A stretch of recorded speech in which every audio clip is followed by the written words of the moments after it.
ఈరోజు బ్యాంకుల జాతీయకరణ 55వ వార్షికోత్సవం.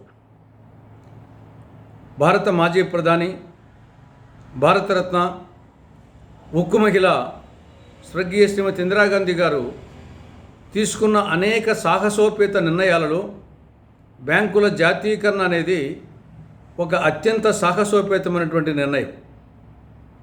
55 సంవత్సరాల క్రితం ఇదే రోజు అంటే 1969 జూలై 19వ తేదీన ఆనాటికి ఉన్నటువంటి 14 ప్రైవేటు బ్యాంకులను ఆనాటి భారత ప్రధాని ఇందిరాగాంధీ గారు జాతీయకరణ చేశారు. ఆనాటికి బ్యాంకులు కొద్దిమందికి మాత్రమే, పట్టణ ప్రాంతాల్లో ఉండేవారికి మాత్రమే, కొందరు వ్యాపారస్తులకు, పారిశ్రామికవేత్తలకు మాత్రమే అందుబాటులో ఉండేవి. గ్రామీణులకు కానీ, రైతులకు కానీ, సామాన్యులకు కానీ బ్యాంకులు అందుబాటులో ఉండేవి కావు. అందుకోసం గ్రామీణులకు, రైతులకు, సామాన్యులకు కూడా బ్యాంకు సేవలు అందుబాటులోకి తేవాలనే ఉద్దేశంతో ఆనాడు ఇందిరాగాంధీ గారు ఈ బ్యాంకుల జాతీయకరణ చేశారు. ఈ బ్యాంకుల జాతీయకరణ తర్వాత ఈ యొక్క బ్యాంకుల బ్రాంచులు దేశవ్యాప్తంగా మారుమూల ప్రాంతాలకు కూడా విస్తరించి కొన్ని లక్షల మందికి ఉద్యోగాలు కల్పించడమే కాకుండా గ్రామీణులకు, రైతులకు, సామాన్యులకు ఈ యొక్క బ్యాంకు సేవలు అందించడం జరిగింది. పర్యవసానంగా గ్రామీణ ఆర్థిక పరిస్థితి ఎంతో పుంజుకున్నది. కానీ దురదృష్టవశాత్తు ప్రస్తుతం నరేంద్ర మోడీ గారి నేతృత్వంలోని బీజేపీ ప్రభుత్వం మళ్ళీ బ్యాంకులో ప్రైవేటీకరణ వైపు మొగ్గు చూపడం అనేది చాలా శోచనీయమైన విషయం. ఇదే జరిగితే రాబో రోజుల్లో మళ్ళా గ్రామీణ ఆర్థిక వ్యవస్థ చిన్నాభిన్నమవుతుంది. రైతులకు, గ్రామీణులకు, సామాన్యులకు బ్యాంకు సేవలు అందుబాటులోకి రావు. కాబట్టి బ్యాంకుల ప్రైవేటీకరణ విధానాన్ని, నిర్ణయాన్ని బీజేపీ ప్రభుత్వం ఉపసంహరించుకోవాలి, ఆ ఆలోచన ఉంటే మానుకోవాలని కాంగ్రెస్ పార్టీ డిమాండ్ చేస్తూ ఉంది. ఇక రెండో విషయం అన్న క్యాంటీన్లు.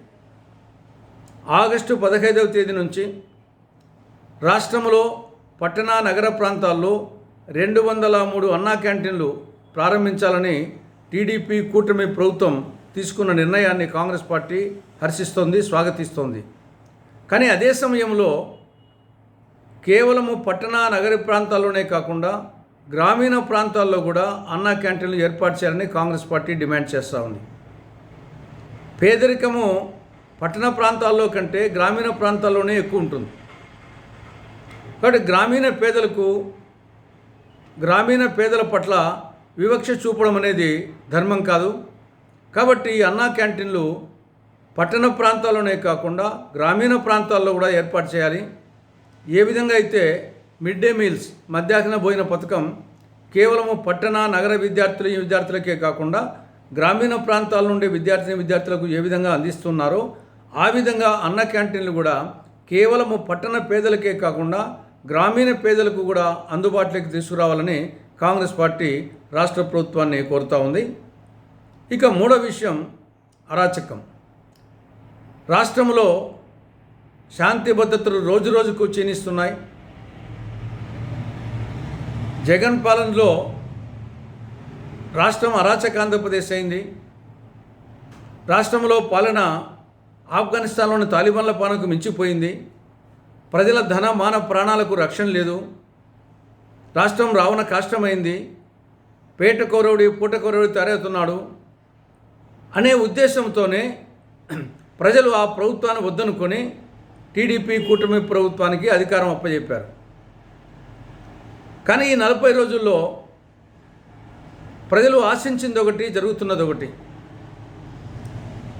రాష్ట్రంలో శాంతి భద్రతల పరిస్థితి పెనం మీద నుండి పొయ్యిలో పడ్డట్టయింది.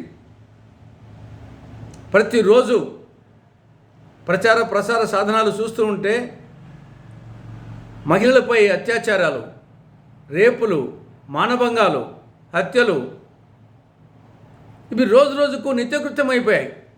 గతానికంటే ఎక్కువైపోయాయి. కాబట్టి చంద్రబాబు ప్రభుత్వం ఇమ్మీడియట్గా రాష్ట్రంలో శాంతి భద్రతలపై ప్రత్యేక శ్రద్ధ వహించాలి. లేకుంటే జగన్ ప్రభుత్వానికి పట్టిన గతే టీడీపీ కూటమి ప్రభుత్వాన్ని కూడా పడుతుందని చెప్పేసి కాంగ్రెస్ పార్టీ హెచ్చరిస్తూ ఉంది.